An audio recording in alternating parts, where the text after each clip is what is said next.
Ку-ку.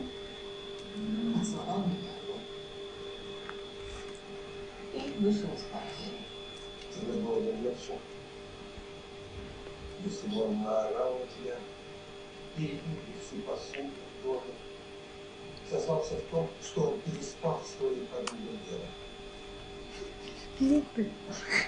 Что он говорит такое? Он как будто бы грязный.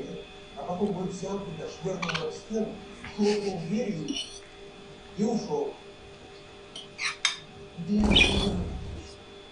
Все.